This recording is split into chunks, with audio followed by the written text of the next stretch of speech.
Hello, and welcome to You're Wrong About Musicals. I'm SA, And I'm Nell. and today we are going to be talking about Rent. But first, we have Ren. quite a lot of news to get through. Just going to go quickly. Gatsby announces its Broadway run at the Broadway Theatre with Jeremy Jordan and Eva Nobizada set to return as Daisy and Gatsby. The other one. His name's in the title. Daisy and the other one. Daisy, the man. and then the man. Don't really care about him.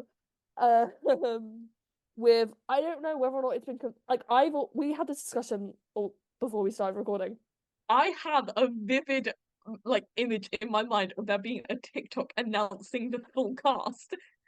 But it doesn't exist. I know what you're on about, because a lot of confusion about whether or not the cast have been announced yet. My only thought is I might be confusing it with the video announcing the next normal cast. I don't think it's going to be the flop that everyone thinks it's going to be. And it's like referencing someone in particular. Someone in particular. But we won't say who. We won't say who. They're going to the first preview.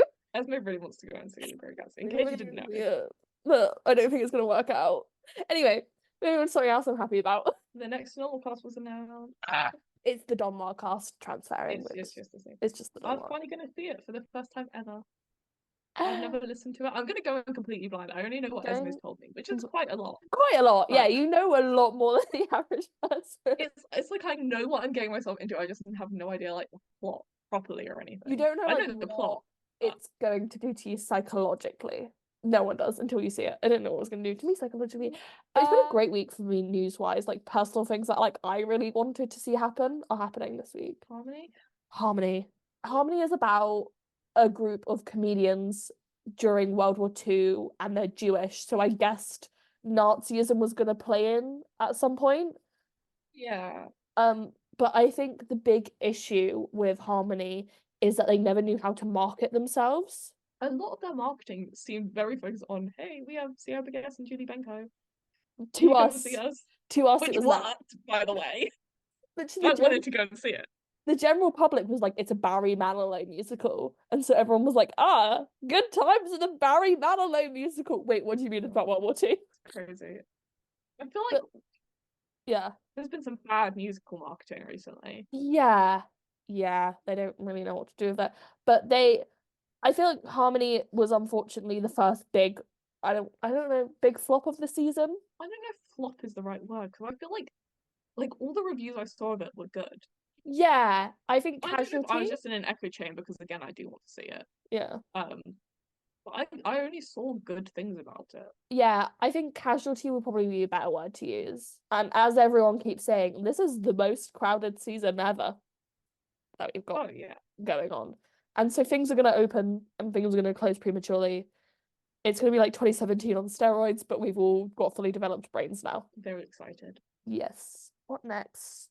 Stephanie Jo Block is going to come and do Kiss Me Kate as Barbican in London. People are saying it's her West End debut. It's not. The Barbican isn't a West End theatre. The Barbican is a great theatre.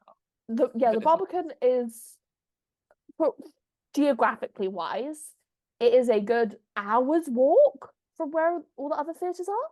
Yeah. At least. I don't know like how we're counting West End anymore, because like I was like, Newsies is off West End, like Newsies, but then everyone was like, "Oh, Newsies is off West End." No, and I was like, "No, it's not. It's in Wembley. It's in fucking Zone 4 next to the stadium. It's on an industrial estate. It's like 10 miles out from the West End. It feels like. Yeah, no, it literally is like 10 miles out. But Barbican, I don't know what makes it West End anymore. No, Barbican is not a traditional West End house. But it's exciting that she's coming over and doing Kiss Me Kate. Yeah, I want to see it. I want to see it. There's a 40-piece orchestra. God, I need to see it. And it's going to the Barbican, because if you are between certain ages, you can get £10 tickets. Yes, I love the Barbican. So shout out to Barbican. Not that they need it. Yeah, they're pretty well established. Yeah. Two Strangers Carry a Cake Through New York will be transferring to the Criterion, I believe.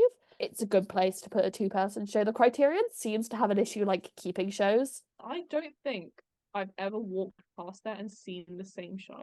Like every time I go past there, and we're like in that area. Yeah, that's an area we hang out in. I think the longest I've seen a show that was over Christmas because it does like it didn't do a proper panto, did it? Did it House of Panto this No, year? they do. No, they were doing some magic show. They had like a show in there, and I saw it a few times over Christmas. Not like Yeah. saw the show, I saw the No. theatre marketing the same show a few times. It never But looks like every there's time, a lot of it's always activity big. going on in there. I don't think it's even when Emily was in there, I only saw it being like marketed about once.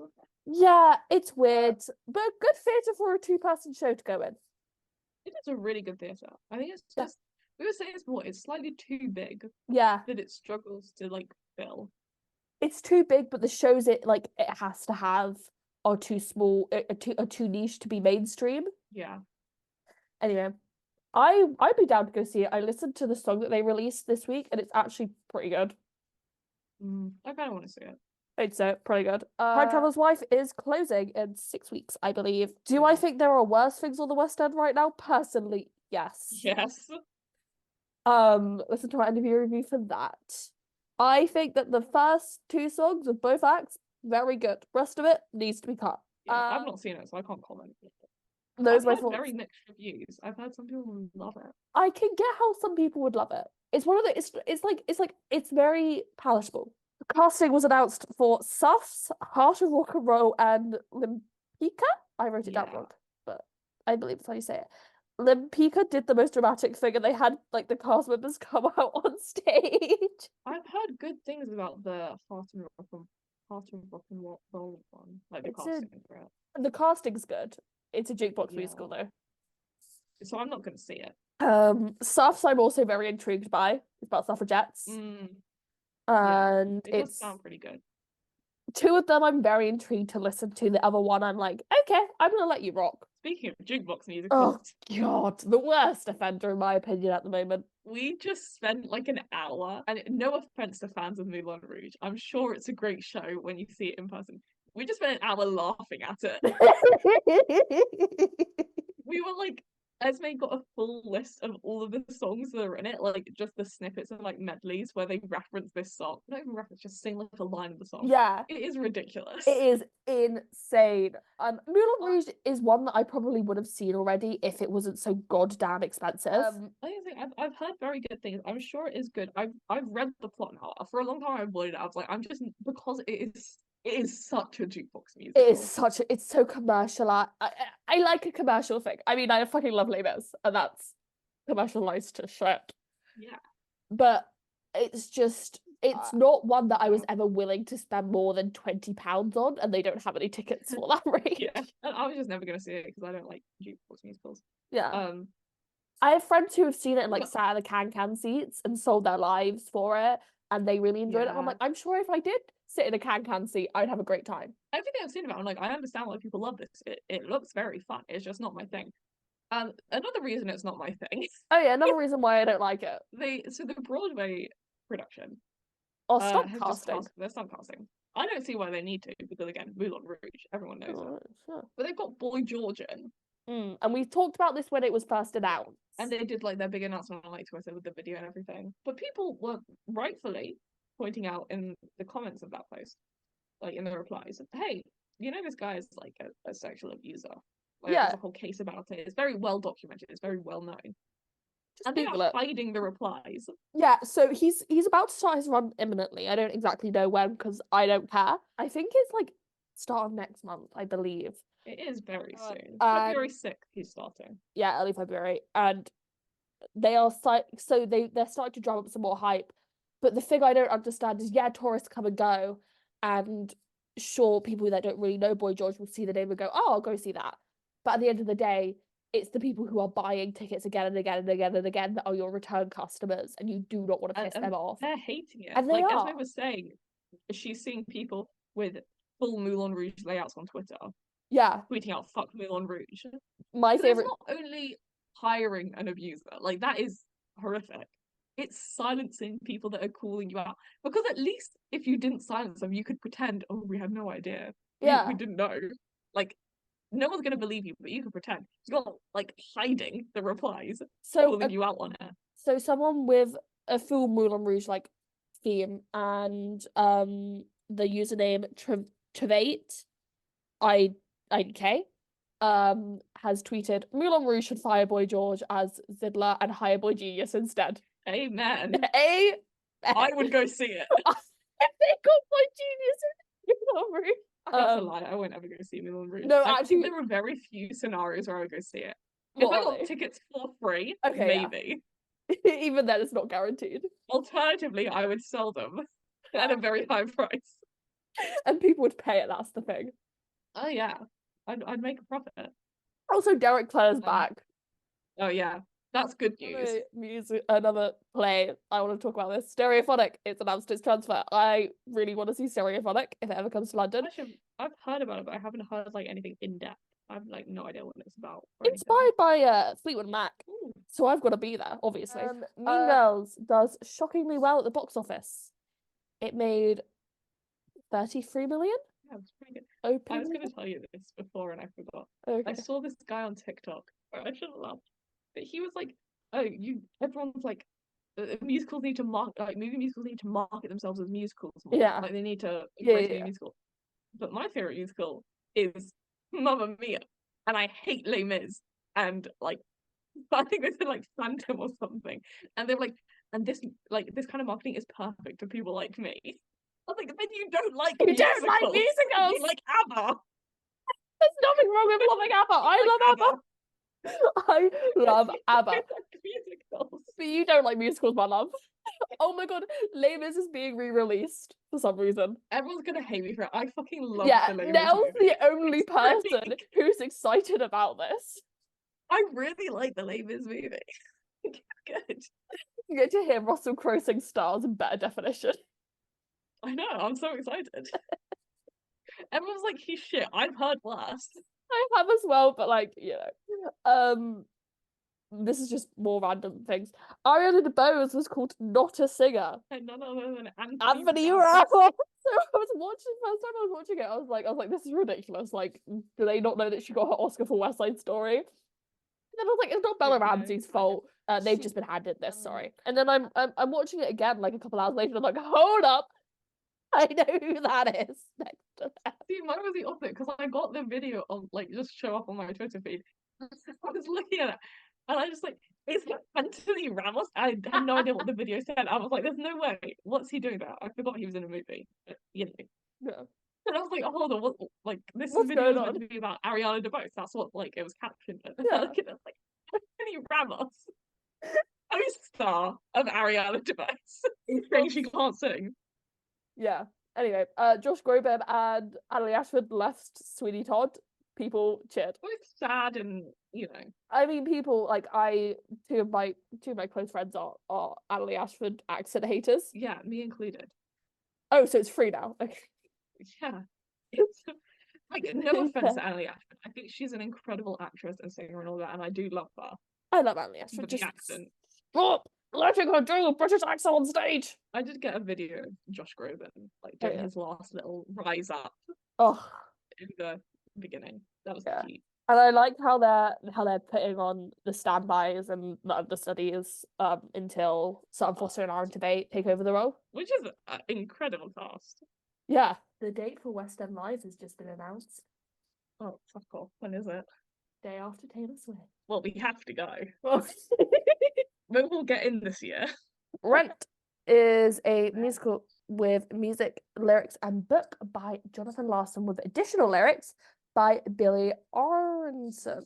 I didn't realize that there was like another person who actually had like credits in the playbill of Rent until I started researching this because it is just Jonathan Larson's Rent. So you can't talk about Rent without talking about the life and times of Jonathan Larson. One and the same, basically. Rent, Jonathan Larson, same thing, as we're going to find out. Brief history on him.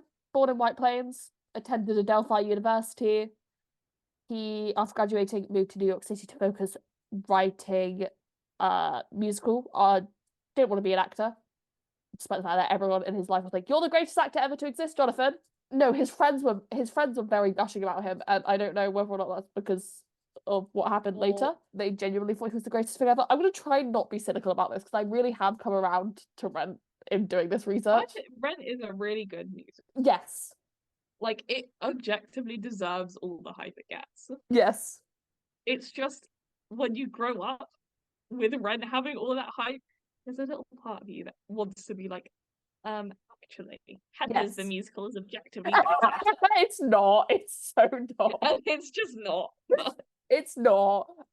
In New York City, he would live in a Greenwich Village Street apartment with a bathtub in the kitchen. So around the time, do you want to know the show that really inspired Jonathan Larson to start writing musicals? Oh God, what? Jesus Christ Superstar by our bestie Andrew Lloyd Webber. I have the vinyl up there. Of course you do. But a 2-for-1 with my Phantom vinyl. Oh, classic. I'll buy both Andy vinyls. Obviously. The musicals vernacular around the time. So this was the era of the mega musical when Jonathan Larson was starting out. It was Cats, it was Les Mis, it was Phantom. There were big, pompastic pop musicals that didn't sound like anything on the radio. It was the British invasion. And Jonathan Larson would go around saying stuff like, "I'm going to bring rock and roll back to Broadway." An admirable effort. He had a goal. He had a goal. So he spent years working at the Moondance Diner in Manhattan in order to earn money whilst writing his futuristic musical called Superbia. Wow. Producers were like, this is too expensive to mount off Broadway, but would never work on Broadway. Superbia is weird. Superbia is really weird, and I don't mean that as a diss. It's objectively very weird. Then he would write Tick Tick Boom. I love Tick Tick Boom. Tick Tick Boom's amazing. It was basically just like a monologue, and it's about his life and his looming 30th birthday. His friend, around some time, he befriends Stephen Sondheim somehow. A feat which many composers have aimed for. It's actually quite hard to befriend Stephen Sondheim, no matter how many times someone has tried. With Stephen Sondheim saying, basically being like, he understood how to write a story through lyrics, which is actually really hard to do. Like, having a good sounding lyric that also propels the story forward is really, really hard. This was when he would get involved with the New York Theatre Workshop. So, actual, like, background of Rent the musical. In 1998, he would meet Aronson. He would come to him and be like, "Do you want to help me adapt Puccini's La Vie Boheme?" which he had written 3 songs for, including the title song of Rent. But their visions didn't mesh. Aronson wanted it to take place on the Upper West Side, and Larson wanted to tell it of the bohemian Lower East Side. Rent would not work if it was not on the Lower East Side. Larson went back to Rent after taking a break to write Tick Tick Boom. Aronson let Larson keep writing it alone. I think it was quite an informal agreement, as we will come to learn. They were really like just making art and not really thinking about making money off of any of it. And when a piece of art that is created that way then goes on to be one of the best, most successful musicals of the 90s, it causes some legal issues. Yeah. So the first scene that was written is the AIDS support group. The 3 characters, Ali, Pam, and Gordon, are created. First 3 songs that included lyrics were Rent, Santa Fe, and I Should Tell You. All banging songs. They are all like really good songs, actually, thinking about every song in Rent, like I'm thinking back on it, and just every song in Rent is like good at the worst. Objectively. The worst song on Rent is still good. And what is the worst song on Rent? I did not tell you. Larson was like, "I'm making the hair of the 90s. I am making the hair. I'm doing it, guys." Because like, and we'll talk about this later. I have a bit when we talk about this later, where like there was the time period where Rent came out and then like Hamilton came out. Everyone was like, "I'm making the Rent of this generation." Back then, it was like, "I'm making the hair of this generation." Because you couldn't walk around being like, "I'm making the Phantom of this generation." It's one of those things I don't think we realise how influential a lot of musicals are. Yeah. Until we're like 10 years in the future. Yeah. But it's like Hamilton, Rent, even to an extent stuff like Phantom. I would say Phantom. No, Phantom, Les Mis. I don't think... The problem I have is that I always group all the mega musicals together. Like, yeah. Like the mega musicals of Phantom, Les Mis. Yeah. Like, all of the Andrew Lloyd Webber ones. Yeah, and then you get the individual ones. yeah. I don't know. I feel like individually they are all very influential, but also just kind of as a group of mega musicals. In their own way. Like, I think by the time we start getting to like the Miss Saigons and stuff like that, they all kind of blur together in some sense. Yeah.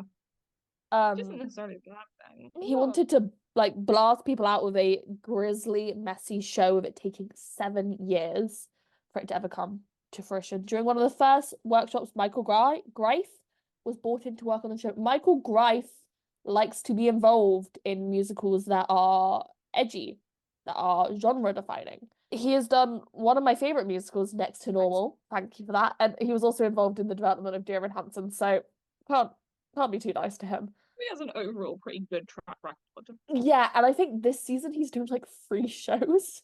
Free musicals. Yes. It's a Big free lineup for him. big year for him. With Jonathan, like they got into fight, Michael Greif and Jonathan Larson, because this is Jonathan Larson's baby. Yeah. And they having to battle about so many people in Rent are have their direct counterparts. And it's the same with Tick Tick Boom, where it's literally like people's names. Yeah. But it's like less so in Rent, but they had their real life counterparts. These were Jonathan Larson's friends. These were the people that he lived with. So I think someone else coming into that must have been really personal. Yeah. I think like having that personal aspect of Rent is very good. It makes it a very realistic feels like too simple of a word to use. Yeah. It's like touching. It does the slice of life bit very well. Yeah, many of his friends would make it into the show with Edward Rosenstein being a documentary maker and real life acquaintance or and real life instance of Jonathan going to an AIDS support group with his childhood friend Matthew O'Grady. His former roommate, Jonathan Burkhart, says there's a lot of me and Jonathan in Roger and Mark, with it being alleged that Jonathan had a girlfriend who wound up being involved with another woman. Oh No. No. I should make it clear I can make that joke because I'm a lesbian. After 7 years, as I said, after 7 years of workshopping and working on the show, it would go to the New York Theatre Workshop in 1996.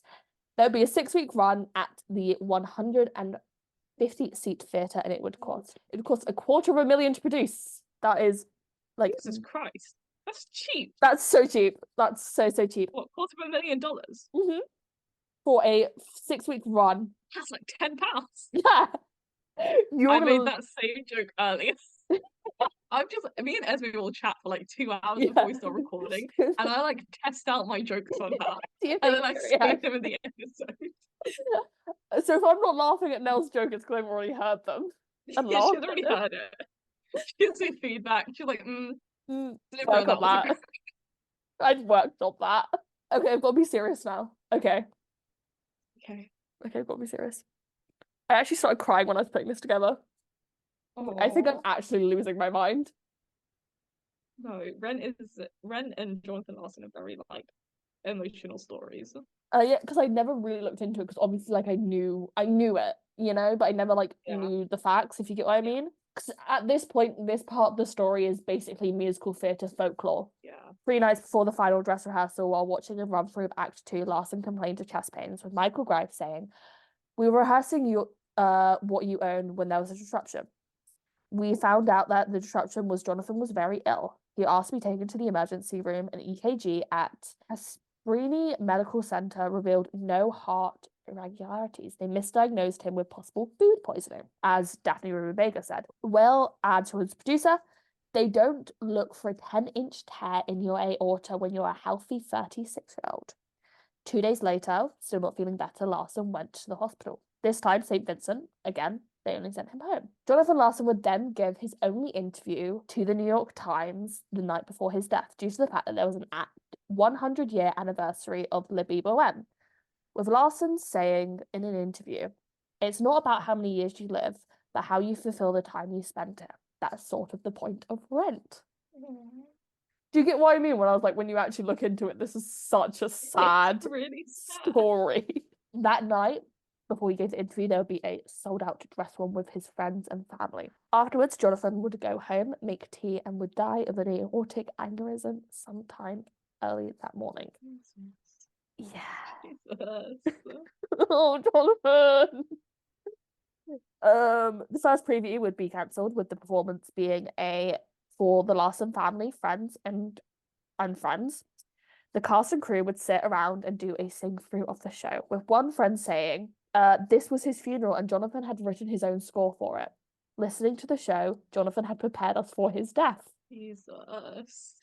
And I didn't include it, but it's very important to note that the AIDS epidemic is also going on at the moment, at this current moment. And a lot of these people obviously are in these circles which are being ravaged by the AIDS epidemic at that time. There's a quote from his friend Victoria in one of the New York Times articles basically saying she came back from being in Italy and had a message with the 2 tickets to rent and being like, this is the year of no more funerals, from Jonathan. Christ. Yeah. It sounds like a story. Oh, to lighten the mood, they ripped this off in Smash. I didn't realize how much of a rip-off it was. And then I rewatched the Smash episode that this was in, and I was like, oh, this is just what happened. This is just Jonathan Larson. This is just Jonathan Larson. Except from he's gay instead of not being gay. I don't know how Smash were allowed to get away with that. When you kind of look back on those kind of shows, there's a lot that I don't think they should have gotten away with. But it was especially bad because they had like original cast members of Rent in the cast at the time. Mimi and, oh my god, what's his name? Collins. Oh my god. Yeah. Anywho, so obviously big success, gained a lot of notoriety, one of them being a Pulitzer win. So musicals don't win Pulitzers. At the time, it would be the 7th musical to win a Pulitzer, with it being Of Thee I Sing, South Pacific, Farello, sorry. I always think it's Othello, it's Farello. How to Succeed in Business Without Really Trying, A Chorus Line, and Sunday in the Park with George. I think since Rent has won the Pulitzer, it like Next Normal won the Pulitzer, Hamilton won the Pulitzer, and Strange Loop won the Pulitzer. Yeah, it's become more common. It's not common. No, but it's become more common. Yeah, no, I get what you mean. Like three musicals winning it in the span of what, 10 years? Yeah. Is a lot more than it used to be. With the Larson estate saying it's an incredible honor. The family feels bittersweet, as you can imagine, but they're very thrilled. Broadway. So it would transfer to the Nederlander Theatre, with it opening on the 29th of April 1996 after 16 previews. It's been said that the Nederlander was the perfect choice for the show since it had an industrial feel to it. It had not hosted a Broadway show since 1992. Yeah. And you know what the Nederlander looks like? Yes. It's where Newsies was. It's got like that outside bit. I do. Yeah, I do know what it looks like. It's got that outside bit, which almost yeah. So that kind of adds to the feel of this show. It would cost $2 million to produce. Wow. That's still really cheap, to be fair. It's so cheap, with tickets ranging in price from $20 to $67. I have seen shows start at $67. Broadway, like, shows start at $67. That is insane to me, though. Like, I'm always like, oh, West End tickets are so expensive. This is why I feel a bit weird saying this after doing the end of year review and having realized I've seen like 10 shows last year. Yeah. But that's the most shows I've ever seen in a year. Yeah. Same. Usually I see like maybe 1, maybe 2 at a push. Yeah. I was like, this is why I never see shows, because they're so expensive. And then you look at Broadway tickets and it's like £100.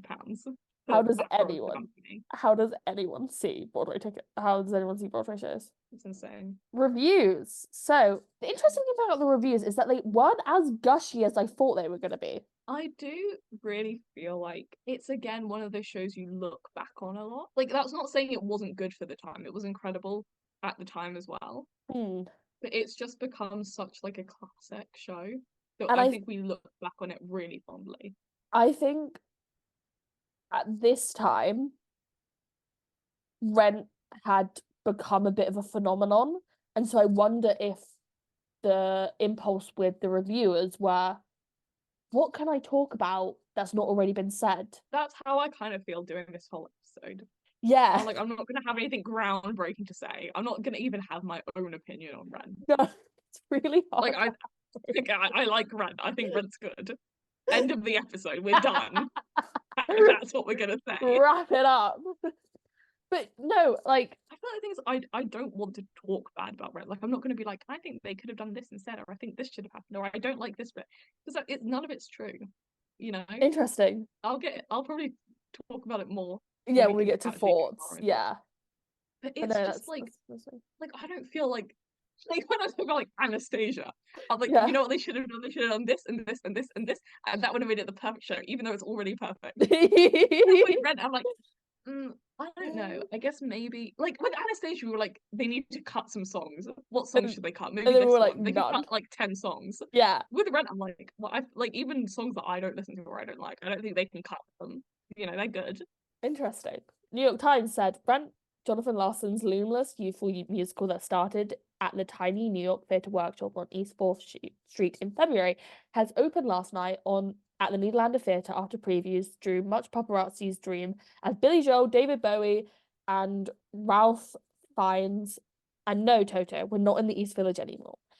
Anyone can quickly breathe a quick sigh of relief, however, before the laminating away of all the flash. Anyone that loved Rent in its first incarnation is going to feel like a victim of a champagne hangover and wake up next to a creepy stranger. The vibrant cast of 15 members are even better as they found fresh reserves of energy in the glow of mainstream starlight. The ingenuity and dexterity of Mr. Larson's pop rock score, lovingly translated with skill by Tom Wild's onstage band, are in fact more evident now. Indeed, a great deal of care has been taken to keep this charming, poignant rock opera as much as it looked like as it been by Mr. Larson, who died of an aortic aneurysm after a dress rehearsal downtown. And therein lies one conspicuous problem of the transplanted Rent. The show remains a sentimental triumph that will doubtless has a long and healthy run. But unlike Bring in the Noise, Bring in the Funk, which recently moved from the Joseph Papp Public Theatre to the Ambassador on Broadway, this Rent verges on being lost in the space. Thank heavens for its top flight cast, who indeed pump the theatre full of emotional adrenaline, but the actors work harder than they should have to, even at Sunday night's previews, where some of their voices were already edged in raggedness despite the continued use of held mics. Interesting.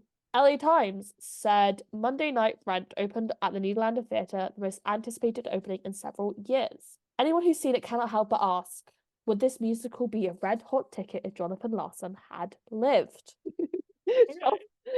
I'm sure we're all asking that, surely. Let me just hop back in my time machine. What is inextricably strange, sad question it turns out to be. Muscular, chilling, and energizing, Rent is full of death and the presence of dying as any musical has ever been.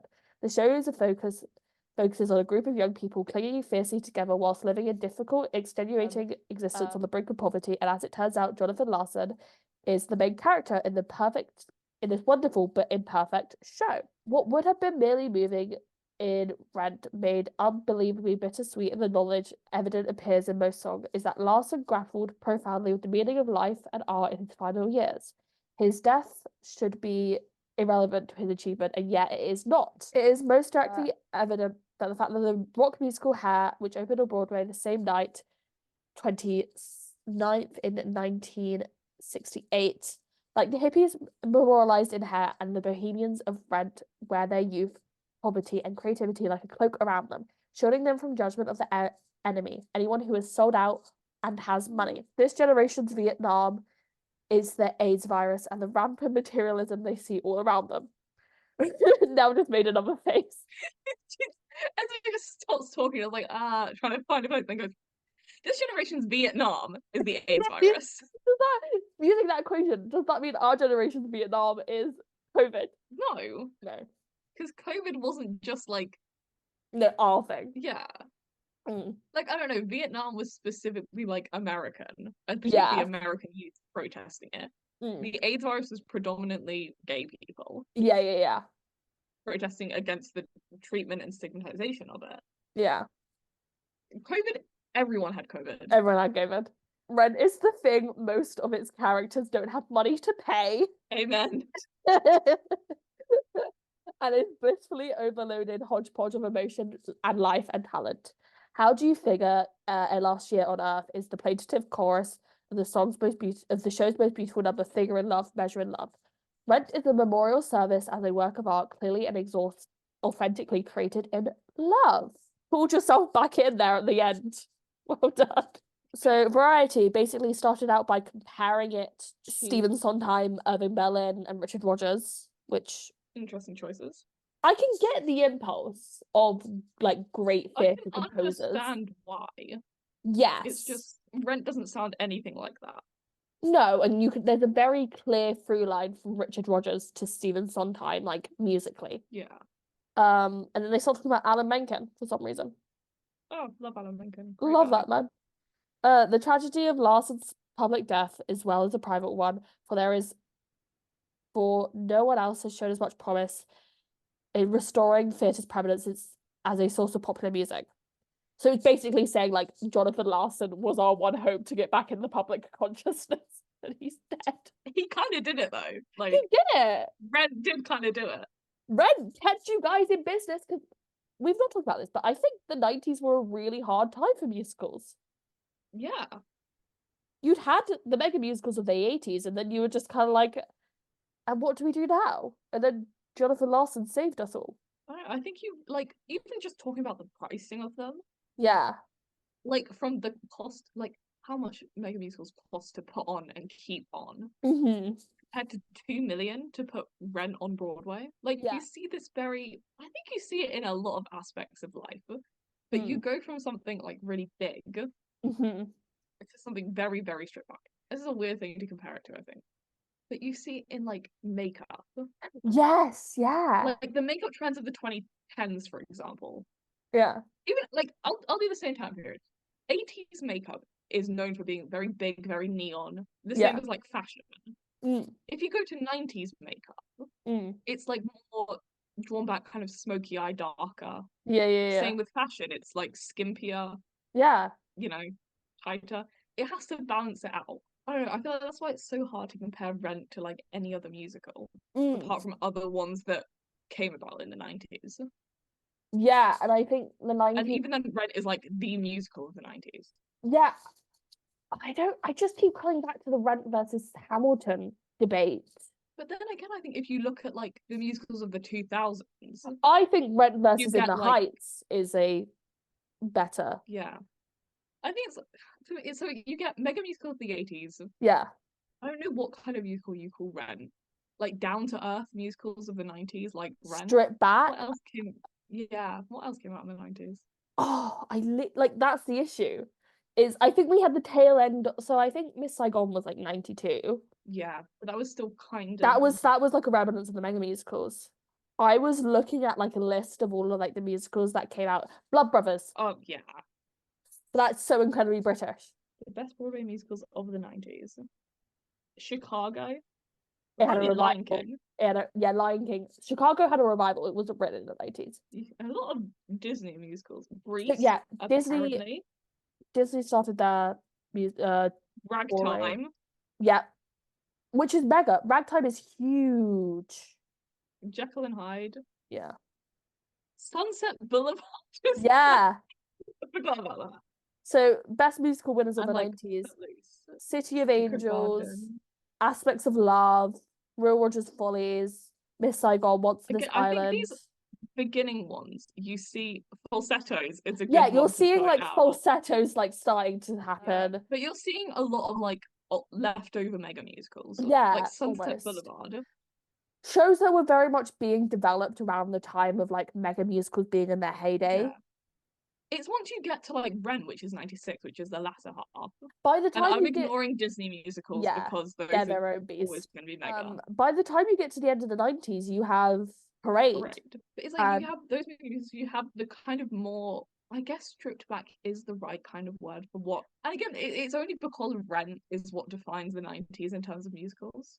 Yeah, I mean, it's very slim pickings for the rest. Yeah. Oh my God. And then you get to the 2000s and you get stuff like you get your Spring Awakenings, you get your Legally Blondes, you get Shrek the musical, which aren't mega, but are big.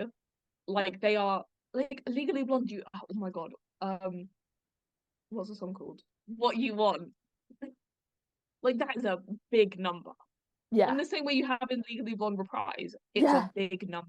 And that kind of like, it's all very bright. It's all very, like, big set in your face. 2010s, you get it slightly more stripped back again. You get stuff like Newsies, which is still very big. Fun Home. But it feels more down to earth. Yeah, even Disney's stripping back. They're not doing a massive set anymore. There's just some railings. You're getting stuff like that. And then 2020s now. What are we doing? Yeah, I'm saying, like, strip back because you get, like, Hamilton, which is a Yeah. big musical. But when you look at it, I mean, in comparison to something like Phantom, Hadestown. We're going back to big. I don't know if that's big though. I don't know. We'll report back. I've seen that set. I've not. I'm staying away. I'm staying away. What else has come out in the 2020s? Mincemeat? That's tiny. You can have a big set if you just don't use it until the end of the second act. It's still a big set. You can have a plane if you wanted, but you don't need to bring it out until the second act. Stairs. Stairs? We won't see them until the finale. Won't see them. Sorry, I just stopped bitching about it. We have not bitched about Mincemeat in a while though. I know, I have to throw it in. I say what else has come out in the 2020s? We're like 4 years in. We're like 4 years in, but and it's been mostly revivals. It's been mostly a lot of revivals, and they've been quite stripped back. Think of your parades, the other problem you have stuff like Six, which is really big in the 2020s, but it started in 2018. And it also was like kind of small. Like Six is a small production. It doesn't cost that much to run. I don't know. The whole point of that was to say it's very hard to compare musicals because the big musicals of the 2020s and of the 2000s are very different to the mega musicals of the 1980s. Yes. And the stripped back musicals of the 1990s. Musicals, Rent. The singular musical of the 90s. At times it feels like that though. Like it genuinely feels like Rent was the musical of the 90s. There was nothing else happening. Yeah. But like stuff like Rent, and like you can't compare to like Hamilton. Yeah, it is a whole different period, even though they are probably two very similar musicals in a lot of ways. Yeah, and I mean, I have quotes about this later on because I do think it is important to talk about. But Manuel Miranda it feels weird to say his full name because normally you could just say Lynn, and it's just like everyone knows who he is. He's our good friend Lynn. He was very inspired to write In the Heights after seeing Rent. The whole reason why In the Heights is a slice of life, it is about his neighborhood, it's about his community, is because he saw Rent and went, oh, I can do that. Yeah. I feel like the problem we're going to have in this episode, talking about Rent, is that there's not a lot to say other than just talking about outside of Rent, if that makes sense. Yeah. Like, I can't be like, the story of Rent, you know, this is how I interpret it, because a million different people have already done every interpretation of also, it's quite hard. Like, often, with historical people and real people that have lived, often there's a lot more space between them being adapted to a stage, whereas Jonathan Larson would literally experience something and then go write about it. I think because everything there is to say in depth about Rent has already been said. Yeah. You know, we're about 30 years too late. Gosh darn it. So all we can say is like, Rent is really good. And, you know, here's how it compares to other musicals. And here's what I don't think I've ever seen an actual production of Rent. I've only ever seen the movie. Nowhere does Rent anymore. That's what's really interesting to me about Rent. Nowhere does Rent. We'll talk about that when we get to our thoughts. Can we revive Rent just so we can go see it? I think I need to see a live production. Synopsis. I can't go and watch the movie again. Synopsis. Oh my god. And then we can talk about why Rent's never done. Jonathan Larson's Pulitzer Prize-winning rock musical retelling of the La Boheme story relocated to the AIDS-era East Village, New York. A penniless songwriter's love for a young woman grows even as illness begins, so is now aspiring filmmaker Mark Cohen, and so forth. The ending is transformed from the opera, but the theme of love striving to endure beyond all obstacles remains. Songs include Seasons of Love, Without You, Out Tonight, One Song Glory, I'll Cover You, and Santa Fe. I mean, a lot of this is relying on you knowing what the story of La Boheme is. Which I don't know many people do. I'm of an age where I can work out what the story of La Boheme is based on what the story of Rent is. Yeah. Unfortunately, I think I do kind of know it because I love opera. And I might have listened to it. I don't actually remember if I know in depth I'm kind of the same. I think I just know what Level Women I is just based know off what Rent. Labo M is, and also Moulin Rouge is also based on Labo No, they put on their story Bohemian Rhapsody. M. Sorry, guys. Sorry, Moulin Rouge fans. So we looked into what Moulin Rouge is about, and it is kind of funny. But I don't get why Rent is never done today. Why? I know. I think It's like when COVID, like the first week of COVID, everyone was like, "Can you imagine all the revivals of Rent that's about to happen when this is over?" just don't do it. And then none of them happened. No one does Rent. When was the last production of Rent on the West End? 2017. And it wasn't even on the West End, it was off West End. Yeah, it was done properly. It had like a big cast and it was done at the other palace. Shocking. But it was called the St. James Okay, so Theatre. 2021, it did a 25th anniversary US tour. Yeah, so it's constantly on tour. That's the thing with Rent. It's constantly on tour, but it can't really stick a landing permanently anywhere. Yeah. Okay, 2016, it did a UK tour. Yeah. 2016, we were 12, Mm. so we couldn't go see Rent. Shouldn't have been at Rent. Before that, it had a 2007 West End run. I was 4, you were 3, so we couldn't go see Rent. Also, we'll talk about that in a moment, but that version of Rent was weird. Yeah. And then it had a 2001 West End, we weren't born. 2001 UK tour, we weren't born. 1998 West End, we weren't born. Nowhere does Rent. Nowhere does Rent, and I don't get why. Like, I'm sure there are smaller productions of it, and that is fine.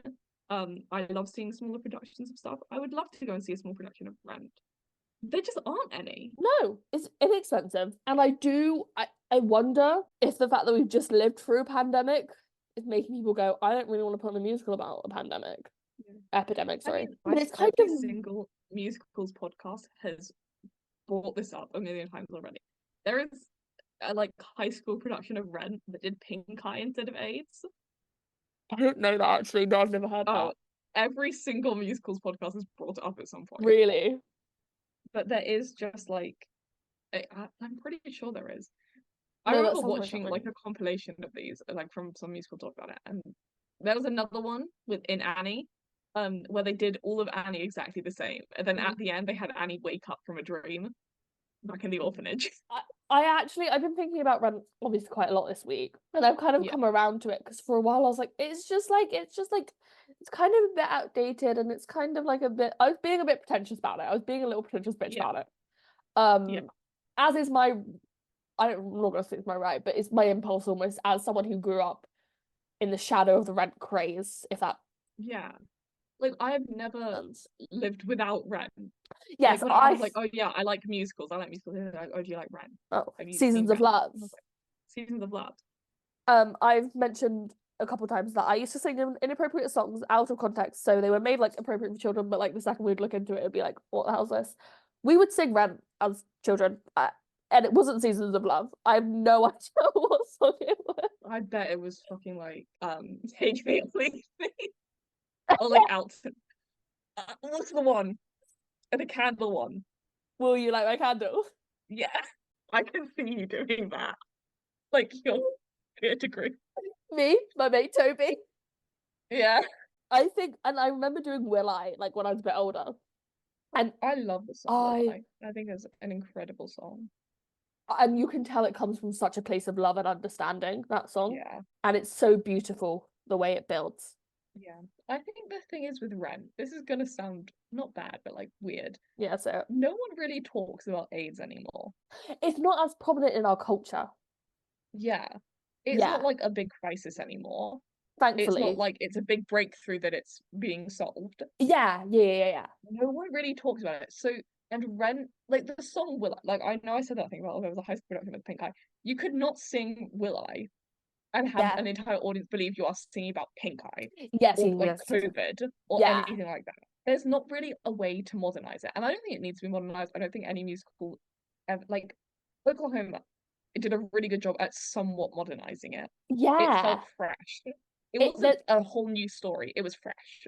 There's a difference between feeling fresh and like modernizing it. And Rent was already a period piece when it came out because it was set in like the 80s. It was set in the late 80s and it came out in the late 90s.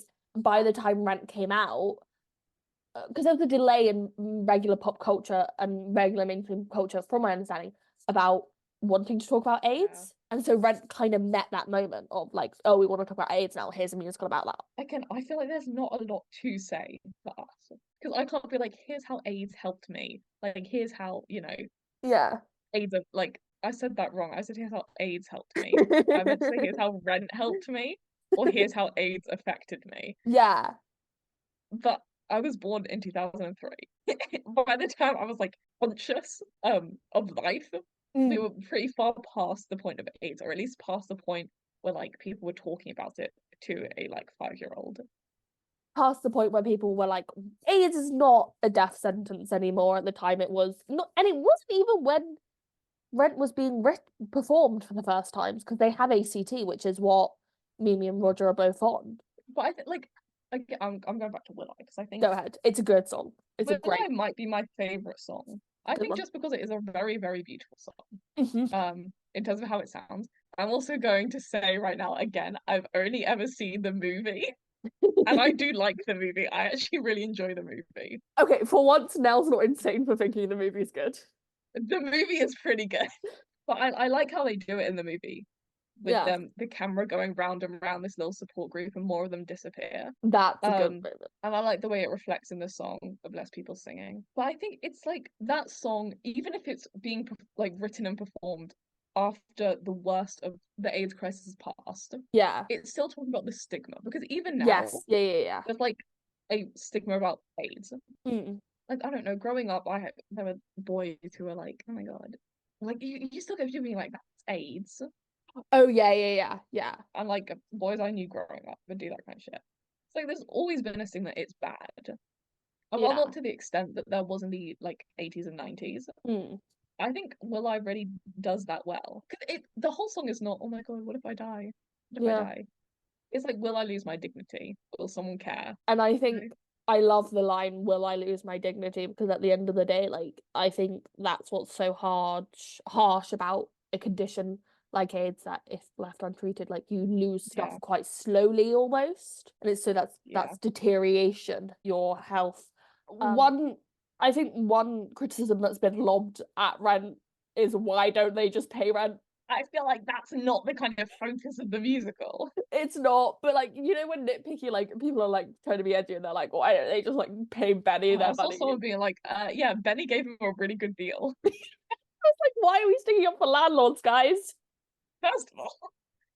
Also, it's like that's like the principle of it. Mm. It's like that's why you get like people who refuse to pay rent and do like sit-ins and like squatters. Rent in the UK at the moment, or last year, sorry, Manchester University did a big rent strike against Yeah, like their student halls. but my uni as well did a squatted in a building that was going to be demolished. And I'm also double like checking what the plot of Le Boheme is. if your friend is letting you not pay rent and then suddenly like, "Lol, I've married a rich girl, pay me money," I'd be pissed. Yeah, I'd be burning shit saying I'm not gonna pay rent. my God. I'm just reading the synopsis of Le Boheme and It is it's rent. just rent. It is rent. Oh my God, the candle. Wow. But the big difference is Mimi doesn't die at the end. Yeah. Like, okay, there's a bit in Le Boheme. I don't It's been a while since I've watched Rent. Is Benny married in Rent? Benny gets married, but like his wife is never on stage. She's just talked about. I think her name's like Yeah. Allison. Because there's this thing which is basically I think again, this does kind of come through in Rent very as much as well. But the whole point is at the beginning, the reason why it's about Rent is that it's this group of people who are struggling to have any money. Le Mm. Boheme, they finally get a bit of money because a guy was paid to play his violin to a parrot until it died, which is stupid and ridiculous. And who the hell has the kind of money to pay someone to do that? Well, it's like when oh my God, so Angel Uh, he is gets paid to murder a dog, and the dog is implied to be Benny's wife's dog, there's like those things. and that's why It's like she's not you're at meant to, the protest is because she's mourning her dog that Benny killed, that Angel killed. but you get this kind of, you're meant to immediately see that there's a difference between how these people are getting their money, which is that Mm. someone is able to pay them to do this ridiculous stuff. And then Yes, the second they get this money, their landlord turns up and says, yes, "Give me the money. You need to pay me." And they talk to him, and again, I don't remember if this happens as explicitly in Rent, Yeah. in Level 1, he talks about how he's just gotten married. Yes. He got married 3 months ago because of Yeah, another. he just got married. You know, he has a very nice house and he's able Yes. to be a landlord. Yeah. And he has this very different life from them, even though they know each other. In Rent, it's like that. It's you'll see the song where he's like, you'll see like it'll be. I'm a landlord now, but don't worry, it's all good. We're all good. You just have to pay me money.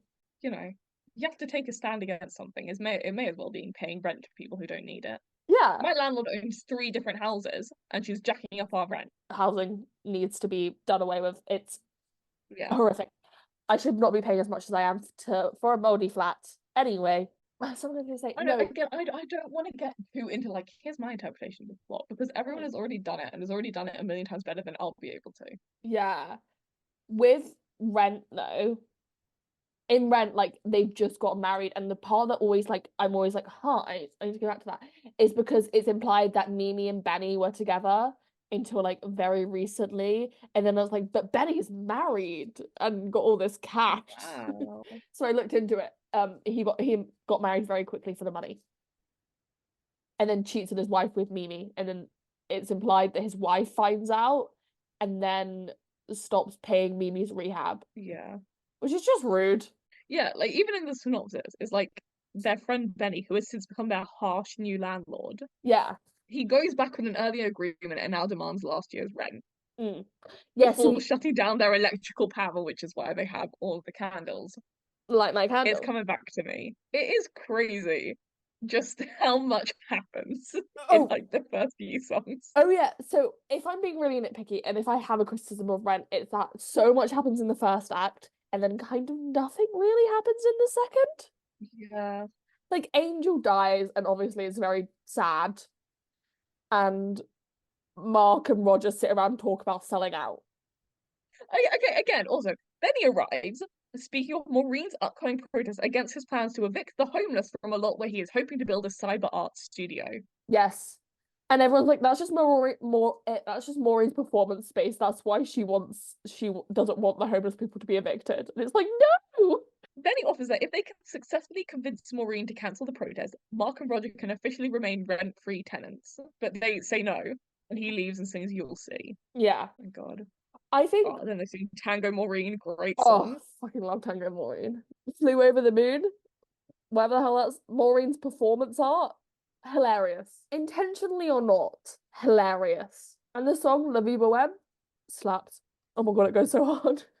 At the end of the act, Joanne explains that Mark and Roger's building has been padlocked and a riot Yes. has broken And out. then at the start of act after Seasons of Love, I always forget that Seasons of Love is just the weirdest placement. I believe they do it at the beginning of the movie, and then again later Yeah, on. because on the movie they have to play I mean, it. that makes sense. I'm like, it's the opener. Not. It's not. The opener is a voicemail. The opener is someone going, Yeah. Mark, are you alive? To Mum. It's like they have like a ton of voicemails. Yeah. Yeah, they break into the apartment. That's Happy New Year. The others finally break through the door just as Benny arrives, saying he wants to cool the truce and revealing that Mimi, a former girlfriend of his, convinced him to change his mind. Yeah, and then there's like a whole back and forth about like whether or not Mimi slept with Benny, Yeah. even though she's kind of with Roger, even though they've been together 2 weeks. It's quite hard to convey these very complex characters through song, so well done. Okay. Collins is forcibly removed from the church for being unable to pay for Angel's funeral. Yeah. But Benny Benny shows compassion by paying. Yeah. Oh, Cover You reprise. Oh my God. Stop. Bodies meet every single time. I've Benny's also wife, sung that. discovering Benny's past relationship with Mimi, has pulled him out of the East Village. Yeah. It's a crazy plot, but it really works. Yeah, when you're like, because I was listening to the live version because the original Broadway cast recording is not available on Spotify in the UK for some reason. Yeah. And I was like thinking that, and I was like, this is insane. Another, if I had to be nitpicky about Rent, is the whole selling out debate that Rent seems to have. And I think Mark is obviously the one where it's like, is Mark going to sell his footage to some like ditzy news publication? I don't know whether or not Benny's supposed to always contrast that and be like an example of what selling out looks like and why they're so against it. I don't know. I think it's a big thing is that they're meant to be, I don't know if anarchists is quite the right word, but they're very close. One of them, I think, is literally an anarchist because he keeps Yeah, getting Collins is a Collins, gay anarchist gay professor. anarchist professor who keeps getting fired from high institutions for giving out free money. Like, it's great. I'm back on this thing about people being like, why don't they just pay the rent? The whole reason it's called rent is because so much shit is happening to them. Yeah. And despite all of it, they're still being asked to pay someone. Yeah, they're friends. Like, they're friends. multiple people die. Okay, Yeah. actually, no, one person dies Really in their friend almost group. dies. Someone else almost dies. Half Like, of them have AIDS and half are of them suffering from it. yeah. They can't find steady work, or the work they can do, they won't do out of a moral, like, obligation. Yeah. They're all suffering. And then their old friend who had promised them to be rent free They're like says, savior actually, in you this need to pay me for situation. all of last year. Yeah, years worth of rent just sat around. Like, Jesus. And it's meant, like, again, I don't want to comment too much about what rent is about, but it is very much just a criticism of society. It is, And I yeah. feel like you see that now. Like, how can you see all of the shit going on in the world, Mm. do all that, and then get up in the morning and go to a job, or get up in the morning and pay your rent? Yeah. You know? How can Yeah. you just keep on being normal when Yeah. everything is going wrong? Yeah. You know? And I think like that kind of sentiment never really goes away. There is always something happening, whether it's the AIDS crisis when they were saying Vietnam, Mm. like COVID, I guess I now. I guess like Afghanistan and the Iraq War in the 2000s. Yeah. COVID, Ukraine, Palestine. Literally anything that's been happening in the past 4 years. Yeah. Like I even stuff like global warming is an overarching thing, Oh yeah, I like I can't think guess. about global warming. I know. I would literally cease to function There was this instantly. book we read in primary school. I don't even remember what it was called, but it was set after the sea level had risen so much. Cheery. I know. And it was about this girl who was living in like, my God, where was she? Was in like Norwich or something. And she had to get in a boat and sail to like Chichester. What the hell? And basically the only places that were still standing were like cathedrals because they were so tall, and even they were like partially submerged. And it freaked me out so much. I was like, oh my God, what if I I have to remember sail to Chichester? fuck, I have to go to Chichester. And I think you can tell that there's such a deep understanding of what their lives are because they are real people. And I think anyone else who wasn't in a position where they weren't living and working and being among these people daily would have really struggled to make a musical feel as authentic as this does. Yeah. Like I think like again, I think you see everything about what Jonathan Larson was trying to say about society reflected in every bit of Rent. Like we literally Nederlander. just said it. Yeah. Nederlander. Like that theatre has a very different feel Yeah. from like every other theatre on Broadway, I Yeah, would say. because Where the fuck was it on the West End? Shaftesbury and then the one where Book of Mormon currently is. Prince of Wales. Yeah. Okay, 1998 Shaftesbury, Mm-hmm. 2007 Rent No. remix Oh at yeah, the we're gonna Duke of York. yeah. All big like traditional houses. The original one, you see, like, it's a different style of theatre. You see, the prices are lower, even I guess then for what was maybe normal. Yeah, no, they are lower than normal because I remember when we were doing Phantom, we were looking into like what is an expensive ticket and like the most expensive one for Rent was still significantly less. Yeah, like all of that kind of stuff. It's meant for like everyday people, you know? Mm. And maybe that's why they never put it on anymore. Well, because theatre's too elitist for them to fully I put mean, on because Rent. someone can afford a like £300 ticket to go and sit front row at Rent, Yeah. they're not gonna understand. They're not gonna fully get Rent. No, exactly. They're gonna like, that was such a good musical, you know? Hmm. Anyway, off to go be a landlord. Anyways, I collect my rent. Guys, I think Benny is the best character. I really like that Benny guy. But That guy. also about like When he how paid for Angel's funeral. Wow. he was such What a nice guy. charitable man. No. One important thing is that like it was a lot of these actors' Broadway debuts. A lot of them had actually been moving in circles as their real life characters had. Yeah. That That's the thing as well. Like we were talking, I don't know, for like 20 minutes, it feels like, about like down to earth 90s musicals. yeah, And going back and forth between saying musicals and Rent, yeah. the single musical. But I feel like everything you talk about with Rent, you get why it kind of defined the like era as being a like down to earth musical. It was so emblematic of like what was actually happening in people's lives in a way that musical theatre had really failed to capture in years since Yeah, Hair. yeah. And then I think you do kind of like to talk about the other musicals that are compared to like Rent and Hair, like Hamilton. Yeah. I think you do kind of get that. Well, I know we've done a whole episode on Hamilton, and again, I still don't No. think that was even enough.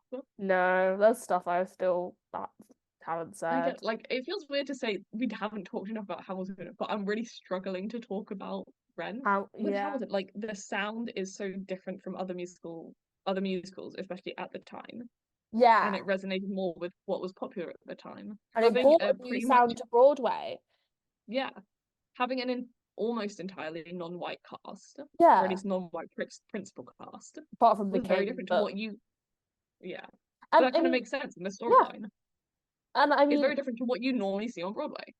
for the 90s, Rent was diverse. Could it be Yeah. more diverse? But Musical theatre fans, how do I put this? the worst. No, I think a large percentage of them Mm. are not like they're not like upper class like cis het people, like Yeah. white. Yeah. But generally, when you look at musicals, that is the kind of representation you're getting, Yeah. And Yeah. Rent is very different to that, and Hamilton is very different to that, and In the height. Hair, I guess, in the Heights, Hair, like all of that stuff is all very different to kind of general demographics you will see on Broadway. Yeah. And it more reflects the actual fans. Yeah. I like that that's never been lost in any translation of Rent, and if anything, it's become more diverse as time has gone on. Yeah. And there's a whole other discussion that I don't feel qualified to get into about colorblind casting in there. Yeah. And even that term, but I'm not qualified, so there's a discussion. Like, There's a debate to be had. like, Yeah, there's a reason why Seasons of Love comes on and everyone goes, ah. great song. You know the feeling those seasons, like the opening seasons of Love. Oh, it was like that joke in theatre camp where when they're like, "Hey, theatre kids," they're at that social. Those girls have just slapped each other, and they're like, "Hey, theatre kids, I hear you guys really like this one. Nothing. It's gonna be Seasons of Love. It's gonna be Seasons of Love." Kind of true. We were talking about like Come From Away, and Yeah. we were like, oh, I don't know. I think it's just different for us because we've never lived in a pre 9/11 world. Yeah, we've never lived in a pre-rent world. We've never lived in a pre-rent world, so I don't know how to be like, this changed musical theatre This is forever. I genre can't say that about Hamilton because defining. like I love I was musicals there. before. I was on the Yeah, I front love line. musicals before Hamilton. I love musicals after Hamilton. So Yeah. I feel fine saying this changed musicals. I can see how it changed the musicals, like really looking at it in this way, I can see how it changed musicals. I can't tell you the minutiae way of people like talking about it and all that sort of Yeah, stuff. there are people that I'm sure there are articles. I'm sure there are like people who will talk about how Rent changed musical theatre. Global. I can't be one of them because I don't know. I can tell you vaguely, but like, I mean, we're gonna talk about it in a moment. Redheads. Rent heads. I found a very interesting article talking about them. Which I would say people should go read it in its entirety, but we'll get to that once we do the Tony Awards. I don't know. I think Rent was very good. Mm. I think it defined the 90s in terms of musicals. It showed what a musical can be instead of what was like traditional. Yeah. I wish they would do a production of it so I could go and see it properly instead of just rewatching the movie. So, Tony Awards. It would be nominated for Best Actor for Alan Pascal, Best Actress for Daphne Rubin Vega, Best Featured Actor, sorry, I wrote that down wrong, for Wilson Jermaine Heredia, for Best Featured Actress for Idina Menzel, Best Book for Jonathan Larson, Best Choreography for Miles Yerby, Best Director for Michael Greif, and Best Musical. Best Musical, Best Book, and Best Featured Actress. And Best Featured Actor. I did win score. Sorry, I didn't write that down wrong. It's like that feels very wrong. But look what it was up against. Big, Bring the Noise. Bring in the noise, bring in the funk. And then State Fair. Why were Rodgers and Hammerstein being nominated for Best Original Score in the 90s, guys? It's the first time it's being produced. Yeah, probably. I want to see what this Brain Denoise thing is because it's winning a lot of awards. It's. I've looked at it. I couldn't tell you. What was it? The 50th Tony Bring in the Noise, Bring in the Funk is a musical venue telling story through tap of Black history from slavery to the present. The musical numbers are presented along with super titles, protected images, and videotapes continuing memorially. Oh, okay. That does actually sound like sick. That sounds really interesting. It does. Did it win best choreography? Yeah. I get why I guess I could understand that. If it's like a choreography heavy show, then sure. Red has no choreography. It does. I've never heard of this before. That's kind of No, shocking. nor have I. Seems very. It seems like it held its own against Rent. It's like not been performed since No, the it did like 90s. a national tour and that was it. Yeah, toured in like 2002. And that was it. Yeah, so it won Best Musical, Best Score, Best Book, and Best Featured Actor for Wilson Jermaine Harada, who was. Oh no, it was Angel. Sorry, that feels right. So kind of crazy that Roger didn't. Yeah, win Roger leading. didn't win leading. Mimi didn't win leading. Who did they lose to? Donna Murphy and Nathan Lane. Checks out. Oh, that was the year Julie Andrews declined a nomination, and Idina Menzel lost to. Was it up against? Bring the Noise, Bring the Funk. I was up against a revival of Company. Yeah. Company's 70. Rent Heads. So I went to the great place of Urban Dictionary, find a definition. Again, I wasn't there, so I couldn't tell you.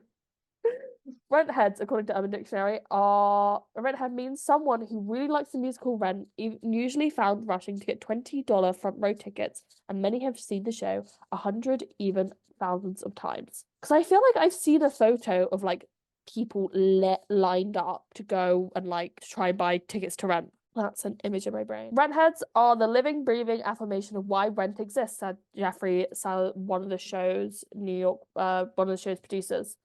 Where people like it's like like the way we'd think about it is like Hamilton's, like the way that they got into it. Yeah. It's so incredibly different. However, there was this very interesting write-up in the Wall Street Journal about some guy at the end of Rent's Broadway run revisiting the phenomena of rent heads, and it's very interesting. So I'm just gonna read an excerpt. Basically talking about like the very intense poverty that these characters have found themselves in. I mean, Rent doesn't glamorize it.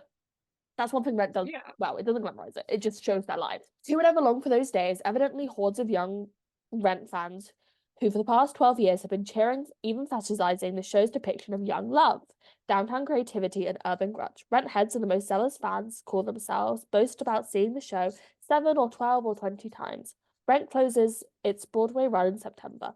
So it seems good to ask why so many people, large numbers of them young enough to have been in Little League during the period described, are so moved by a city defined by drugs, AIDS, and crime. Rent is still a fantasy, which ironically helps explain the appeal of its miserable settings. Fans appear to be from mostly middle-class suburban kids whose parents have been priced out of a decent life in Manhattan and now increasingly Brooklyn.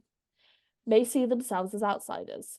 At least one judges the message boards where they are saying goodbye to the show. For them, the city represents a romantic adventure that their own comfortable lives lack. Muggings, disease, and poverty are not depictions to be justified. They are stuff of authentic experience and a kind of outbound for the suburban crowd. I think that's very interesting. I really thought that was an interesting, because it's no knock against Rent.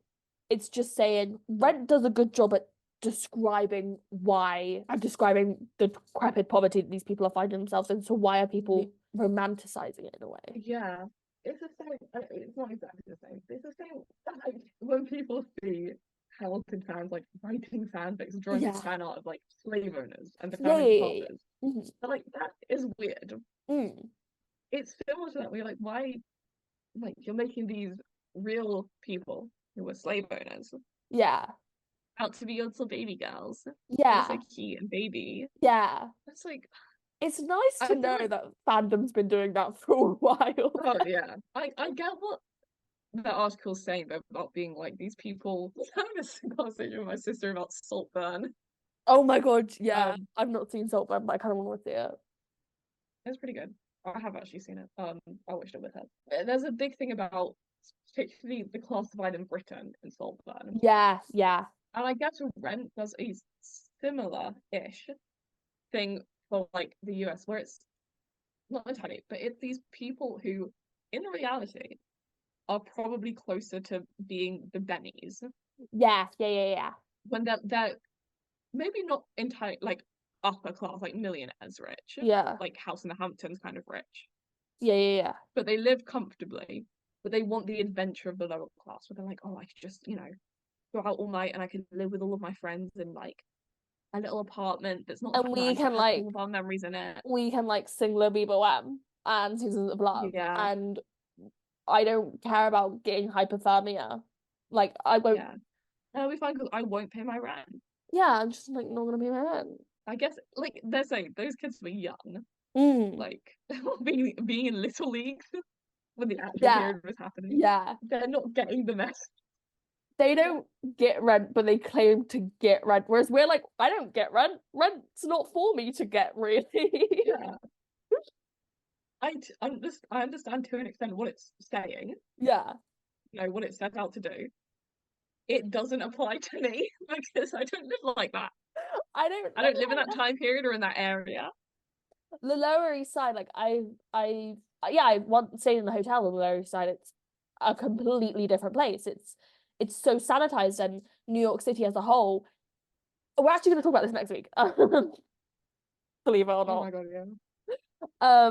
New York City as a whole has gone through such like a sanitization in the last 20-30 years since Rent came out, really. Because now we would never see a Broadway theatre sit dark for 5-10 years. Like even Yeah. that as a whole. I think it's like people see like suburbia as like dull, Yeah. Yeah. I guess to an extent we get that. Like we grew up in the suburbs of London. Yeah. But It was like it was dull. A kid got stabbed outside our school. It wasn't dull. guys, our suburbia in London is quite different from suburbia outside of London or even in like America. That's probably how to describe like it. you see it's dull, and so this idea of like living day to day, like you never know what's gonna happen, is exciting. And I It's get that. not. Like to an extent, like it's not. But I get Yeah. why it seems it. I get When the I was like impulse. 13, my God, I was dreaming about living in a shitty little apartment in Manhattan with my friends. It's not. I get the impulse, but especially in a city that was changing so greatly Yeah. around this time. And I mean, where we live has changed considerably since when we were younger. I mean, even 5-10 years ago, it looks completely unrecognizable than it does now. Oh, yeah. And I sent you a video of someone being like, "Here's what an old thing used to look like," and I sent it to you, and I was like, "I genuinely thought I dreamed this place." I forgot about that until you sent it. I was like, what the hell? And I remember that. it unlocks Yeah. some weird memory, and it's like that feeling of everything's changing all the time, but you can't really place your finger on how. Yeah. And I don't know. Our school built a new building in the first year we were there. Mhm. And I don't know, like It took them like 3 years to get that building up. oh, it took them fucking forever. But I don't remember that first building that well. But if you show me a No. picture of it, I'd be like, oh my god. Like if I could like if the same scent came, I'd be like, "Ugh," very viscerally. Yeah. And so I get the impulse of people who lived that experience and connected with Run so viscerally because of that, to almost protect it from these people who Rent is almost encounter to. Because as we've spoken about, Rent was the real life experiences of Jonathan Larson. It was the real life experiences of his friends and his community, and always for it then to be, I don't want to say co-opted. That feels wrong. I get what you mean though. Like, I don't know. We grew up like watching YouTubers and shit. Yes, yeah.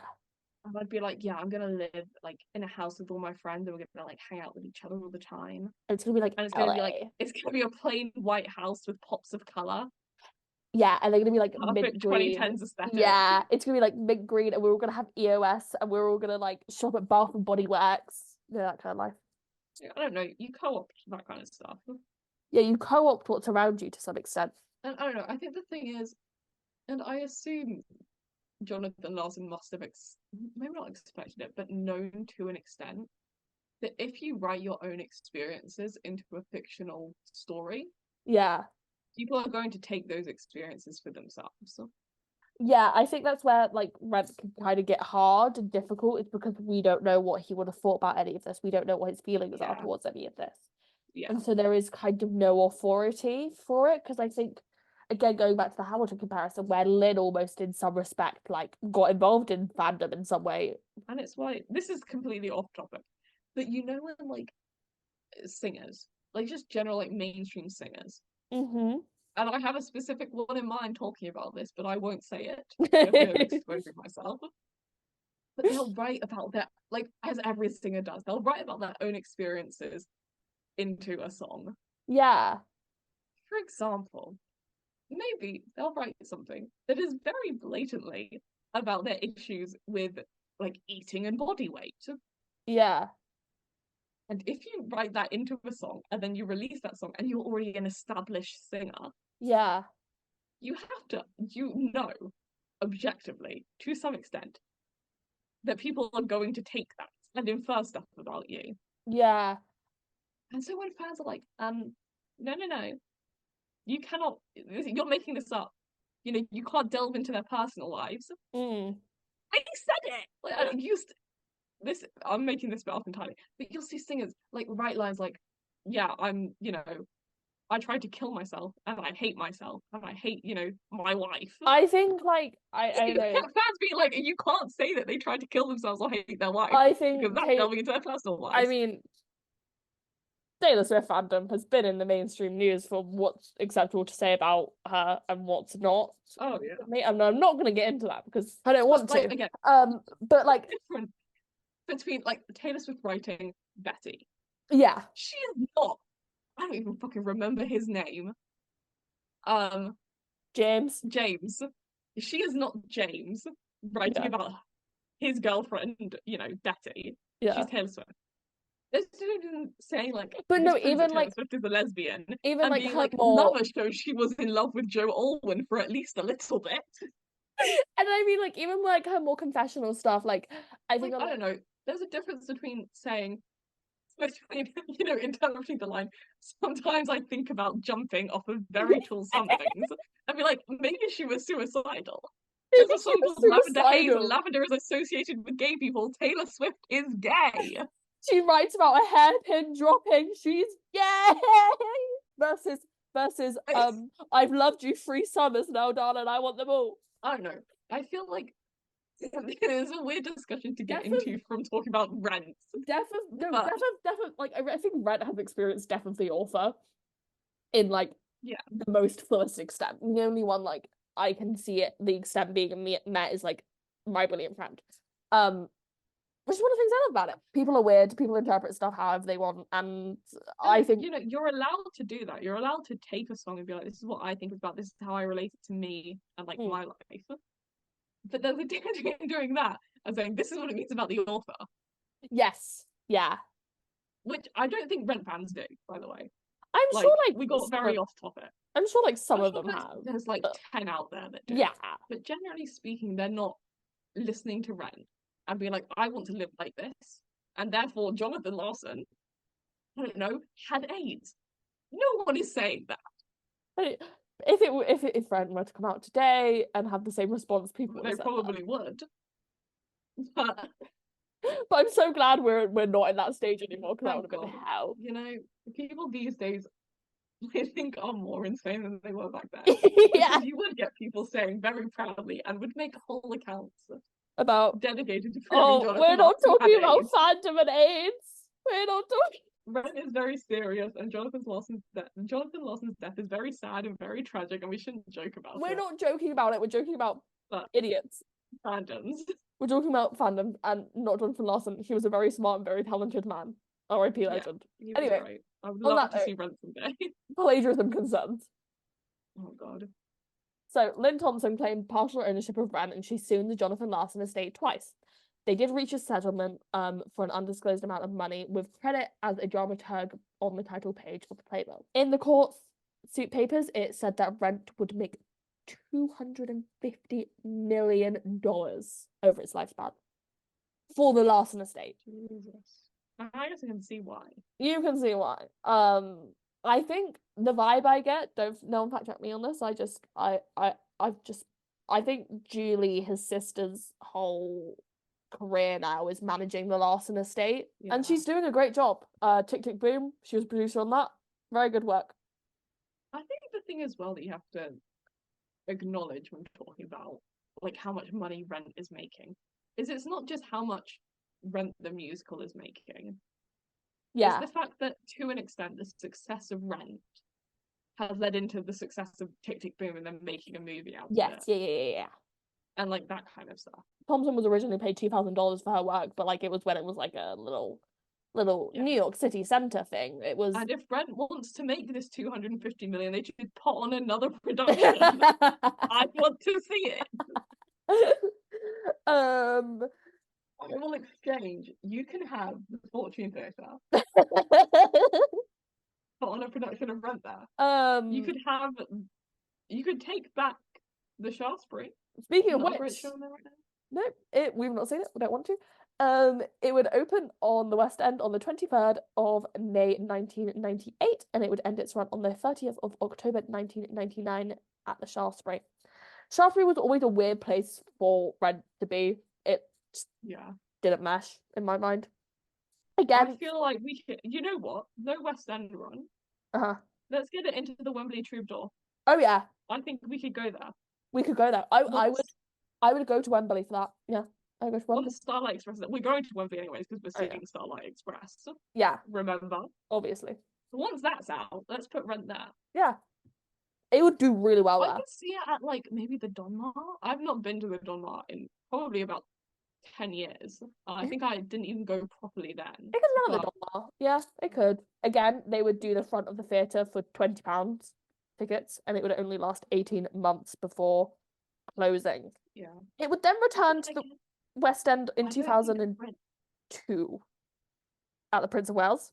Again, another massive theatre. And then again, it would come back. So it's been on the West End and closed and open on the West End 3 times during its Broadway run, which is kind of insane to think about. It would come back again in 2007 with something called Rent Revisited, Revised, which got horrific reviews. 1 star from The Guardian. The 3 main characters, English expats in New York. It's again with that thing. A fresh take is fun. Yeah. I don't think in 2007 Rent needed a fresh take. No. And also like that fundamentally change. It's like fundamentally changing the source material. Yeah. You're not changing it legally, but you're changing it. I guess I can understand, I guess, if Rent had already opened and closed twice. Yeah. You could be like, this isn't resonating with English audiences. Yeah. Maybe we need an English character. Sure. But we love Americans acting strange on stage. I don't know. Who did they make English? I think it's really hard to tell. I think it might have been I think it was like Roger, Maureen. Mimi, Angel, and Mark were British. Songs were reordered and featured radically rearranged versions of Out Tonight, Today for You, Over the Moon, and Happy New Year. Jesus Christ, that sounds insane. But okay, like Mimi, Angel, and Mark as British seems a bit stupid. I could see maybe Benny as British because he's not in it as much. Yeah. Maureen, I could buy Maureen. Joanne. Maybe even Joanne. I think maybe the kind of like 3 principals. Leave him alone. Yeah. I guess the problem with making Benny British, what people had worries about when Hamilton came to the UK. Yeah. Which is like kind of the villain. Yeah, but we love King George. Yeah. But yeah. Yeah. I don't know. It just, again, I can't talk for what the kind of, again, 2007, I was like 3 or 4. I can't talk about the kind of vibe was like. The cultural vibe, yeah. Yeah, for like musicals on the West End at the time. But bring it back now, we'd go see it. Yeah, I wonder if you could really beef it up and maybe play like the Palladium over the summer or something like that. I feel like, again though, you're kind of torn between 2. Again, do you do a really stripped back production, make it very cheap to put on so you can keep tickets cheap? Yeah. Or because it's Rent the musical, do you really, again, beef it up, hike the ticket prices up and put it like you said, like in the Palladium, or even in the Criterion. Again, no disrespect to Two Strangers. Show for the Criterion. Yeah. Get them on the phone. Yeah. Got No right disrespect to Two Strangers, but the Criterion is not good for lasting. No, it's a limited run. Yeah. Two Strangers is a limited run. But as we've seen with the West Endscape right now, limited run is absolutely fuck all. So... Yeah, Time Traveler's Wife is not saying that they're closing, they're saying that they're now a limited run. So stupid. So fucking stupid, man. In 2017, for the 20th anniversary, it returned to the St. James Theatre. And I was like, where's the St. James Theatre? I was like, oh, it's the other palace. Likely place for Rent to be, although it's before it was like its whole like mission statement of being a place for new works. So I was like, yeah, I can see how it went there. There have been many tours. It had been on many tours across the US, with the most recent one being in 2021 for the 25th anniversary. Do you know how long it took me to like fully understand how they name their tours in the US? Yeah, they just name it after a character, don't they? Alphabetically. So the first Hamilton tour is the Angelica tour. The second one is it might be the Burr tour, but I don't know if that's It is the Burr tour. And that makes sense because the sixth it's like the Aragon tour and the Berlin tour.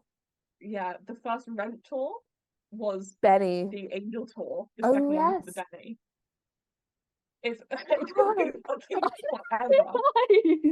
because the thing that's different between like the US and the UK is that like the UK stuff doesn't tour for long. In 2005, they would make a movie version with many of the original cast coming back. Movie versions are often their own beasts, so I don't really like to talk about them much in the middle of the episode, if that makes sense. Many of these movies could be their own episodes. It was after 12 years and 5,000 shows, it would close, not before being filmed twice on the 20th of August and then the final show, the 7th of September. This pro shot is not widely available in the UK. Put that out there. At the time, it would be the 7th longest running Broadway show in history. And it is currently the 11th longest running show in history. The cast would include Will Chase, Renee Elise Goldsberry, Eden Espinosa, Michael McElroy, Adam Candor, Justin Johnson, and Rodney Hicks. Big celebration. I was reading a write-up of it in the New York Times, and they kept going on about how Penn Badgley and Blake Lively were there, and I was like, oh, Gossip Girl, 2008, makes sense. I like the fact that they did film it. They were like, this is kind of iconic, we need to film this. I like the fact that they filmed it, and it's always nice to have a final performance on film. A pro shot like Rent is never going to have issues being picked up. No. It would play the Hollywood Bowl in August of 2010 with an insane cast. Nicole Scherzinger as Mimi. No, it's Maureen, sorry. Neil Patrick Harris, Aaron Tveit, Skylar Astin, Vanessa Hudgens, Wayne Barry, Tracy Toms, and Kelly Lung. That is pretty. There's a school version of Rent. The pink eye one. The pink eye. No, there's an actual version of Rent. PG-13, which gets rid of the crude language, was available from 2008, with the Broadway producer saying, it makes me feel good to know that Jonathan Larson's dream of making theatre for young people has been met. Which is nice. I like that. Do I think kids should be performing Rent? Yeah. No. Should they know of Rent? Yeah. Don't think they should be doing Out Tonight. I love that song. Don't think they should be doing it. So it would go back off Broadway in 2011 with Michael Greff returning to redirect. But it would close. It would last a lot longer than I thought it did. It lasted over a year with 450 performances. Good for them. We've briefly talked about this, but here's a quote from Lynn talking about how Rent was the greatest thing he's ever seen in his whole entire life. More than anything, it gave me permission to write about my community, Miranda wrote in the New York Times. I grew up in a predominantly Spanish-speaking neighborhood in Upper Manhattan that burst with music and characters, and Rent whispered to me, your stories are just as valid as the ones in the shows you've seen. Then he saw Tick Tick Boom a couple of years later, and it grabbed the 21-year-old and refused to let him go. That's what I mean by, like, you know, people are going to interpret Rent their own way. Because Rent isn't particularly about Spanish-speaking neighborhoods. No. But if that's what you know, it's not a bad thing that that's what you take from it. I think the slice of life aspect of it must have been awoken something in him to go, oh, let me just, like, write about my life. I think it's also what we were saying earlier, that it's not the typical demographic you see portrayed on stage. Exactly, yeah. You know, Especially for that time. Because I mean, yeah, a lot of people like when they talk about like diversity in stage, they talk about In the Heights and then Hamilton being these two important turning points. yeah. And so something also almost had to inspire that to happen in some sense. I think that's predominantly talking about like racial diversity. Yeah. But I think just like again, where you're not seeing traditional like upper class white straight characters, Mm. which like name any musical and you'll be able to name a character like that. Apart from maybe Rent, Yeah. because none of them are really upper class. It is interesting to me that in the wake of the pandemic, the Jonathan Larson show that's gotten all this mainstream attention is Tick Tick Boom, and I wonder if not that's just the inevitable movie adaptation of it that has done that for it. But I will include two articles that are basically arguing different sides of the same coin about whether or not Rent is still relatable to today, or like I think there's a Vox article about saying does Rent feel outdated 20 years later, and then there's one from 2021 saying a quarter of a century later, Rent is still relevant. I That's think Rent. it's just a very iconic show. Bring it to the West End. Bring it to London. Not even the West End. Doesn't have to be the West End. Please. I want to go see it. I want to go and see it. I think it's not one of those shows like Anastasia where I'm gonna end this episode and be like, yeah, I'm gonna go away and listen to it again. I'm Yeah, gonna watch it. I've seen it, I've listened to it, I enjoy it a lot. it comes up on my shuffle, and I'm like, I'm having a good time. I mean, it might depend on the mood, depending on what song it is, but generally I'll Yeah, listen to it if it comes up. but I wonder what the legacy of Rent will be because it's so different than what people initially thought it was going to be in some sense. It's not by any means the oldest musical we've done, No, the oldest but one it we've done is feels like it because Phantom, I feel like. I just feel like it because there's not any like prominent productions right now. Like again, like Phantom, we haven't done Lamers yet, but No, we talk about it. we have a date for Lamas though. Get excited. It still feels current because you could go out and see it. Yeah. Whereas Rent it's one of the few ones where I'm like, I feel like there's no point in saying where's the legacy? What will the legacy of Rent be? Where will Rent go? Because kind of already done it. We know where Rent's gonna go. Rent's Yeah. Rent's an old Hopefully the musical. Criterion. If they listen to us, the Criterion. Please. Next week we are doing a very different show. We're doing Beauty and the Beast. Yay! Disney. Wait, have you been in production of it? Can I say what we're doing the week after? No. Please. Element of surprise. Element of surprise. Please. Well, it's good though. You can work out what national holiday in America it is. Not even a national holiday. It is a holiday. It's a holiday. Like they say holiday in the show. Yeah, it's a holiday in America about winter. And Nell's obsessed. And spring. Just life, man. It's life, really. Anyway. So join us next week. But we're not doing that next week. We're doing that week after. Next week for Beauty and the Beast. Disney time. Anyway. Bye-bye.